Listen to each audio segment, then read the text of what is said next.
Hey friends, welcome back to my channel. If you're new here, I am Julie. I'm a homeschooling mom of 5.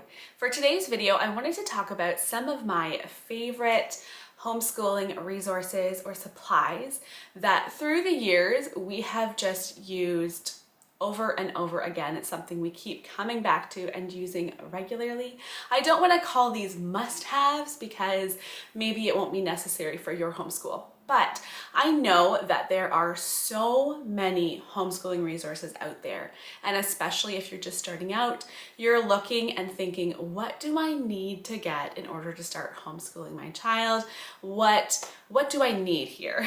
A lot of good resources, but what is necessary? So I'm just gonna share, it's just gonna be a basic, pretty short and sweet video of some of my favorite homeschooling resources as a homeschool mom.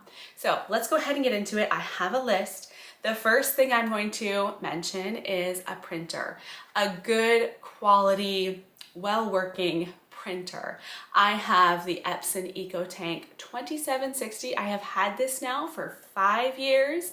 I've had to do a couple small maintenance things on it, but let me tell you, I have printed thousands. I have the number. Sometimes when I do like a inkhead check, it tells me how many pages I have printed for the lifetime of this printer, and it's like 40,000 maybe. It's way up there. I have printed a lot, and this printer comes with the ink tanks instead of the ink cartridges.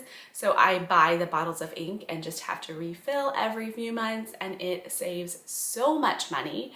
The amount of money I save using the ink, what did I just call it? Tanks instead of the cartridges.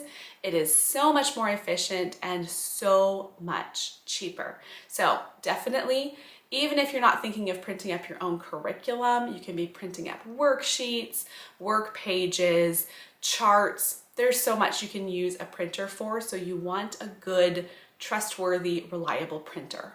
The next thing I'll mention is a binding machine. We didn't get a binding machine until a few years into our homeschool. It's definitely not necessary, but if you want to be printing up some of your own curriculum, it can be money saving. So you can buy PDFs online. You can even get a whole lot of free PDFs.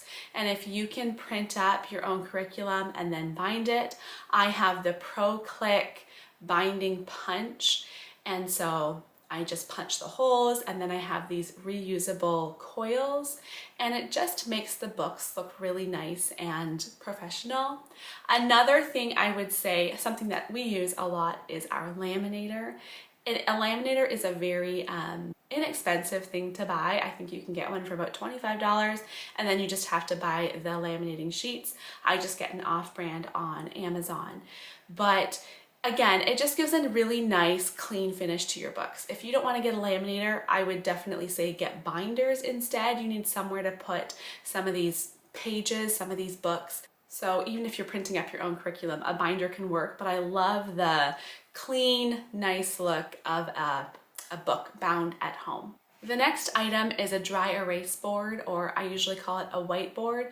You don't need a big whiteboard on your wall. We do have one in our kitchen, and we use it a lot. I write down what school we're getting done through the day. We write down memory verses. The kids do dictation or copy work sometimes on the whiteboard.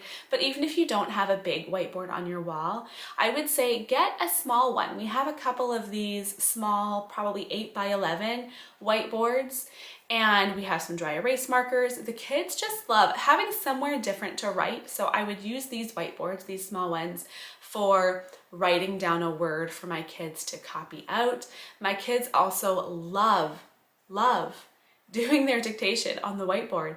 Every time I ask them, do you want to do this on the whiteboard or would you like to do this in their book? They choose the whiteboard every single time. Sometimes I'm like, okay, hold on. I want you to do today's dictation in your notebook because I actually want to have something to show at the end of the year, not just written on the whiteboard and erased, but the whiteboard just gives that other surface to write on. Another item I think is really good to have is a visual timer.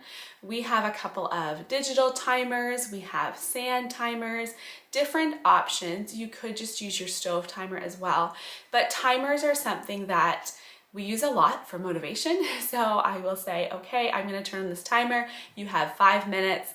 Let's just see how much more work you can complete in 5 minutes. Or a little race. I'm gonna put this timer on. We're gonna do a free write, and I want you just to write about whatever comes to your mind until this timer runs out. Another item I think is important to have is a globe or map. We have this globe. It's a very small one.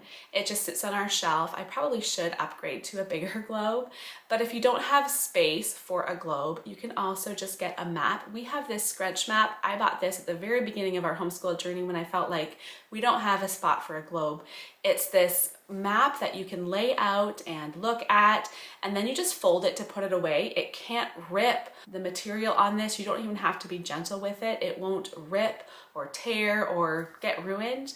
So something that your kids can look at for geography. Another thing you want to make sure you have is somewhere for your kids to put their school books and their pencil cases, whether that's a shelf, a drawer, or a basket.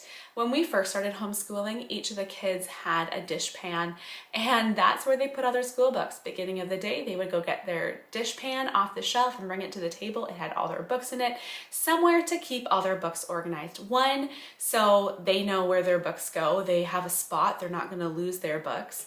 And two, it just looks nice and clean. Everybody has a space for all their things. Now we have this set of drawers under our stairs, and each child has their own drawer for all of their school books, and that works really well for us. The last item I'm going to mention, especially if you're just starting homeschooling, you have a young one who is just starting school, some sort of math counters. We have these Math UC blocks. So they have the 1 block, the 2 block, the 3 block, all the way up to 10, as well as the hundreds blocks. Something visual to help them with math. We also have these counting bears that we have used so much over the years. We don't really use them much anymore because our kids are kind of past this level, which is sad, but these counting bears come in different colors, different sizes, and they're just a lot of fun to play with. I know a lot of people get those little colorful discs as well. I'll put a picture in here because I don't remember what exactly they're called, but those are great for math too. Something they can hold on to that they can count with, not just counting in their head or counting on a paper. A great visual. So that's my list. I will link any products down below if you want to check out those specific ones. Just some basic materials and supplies that I think are really, really helpful. Things that, as I say, through our homeschooling years, we have come back to and used again and again. Thanks for watching today. I hope I'll see you guys in my next video. Subscribe if you're new here. I'll see you next time.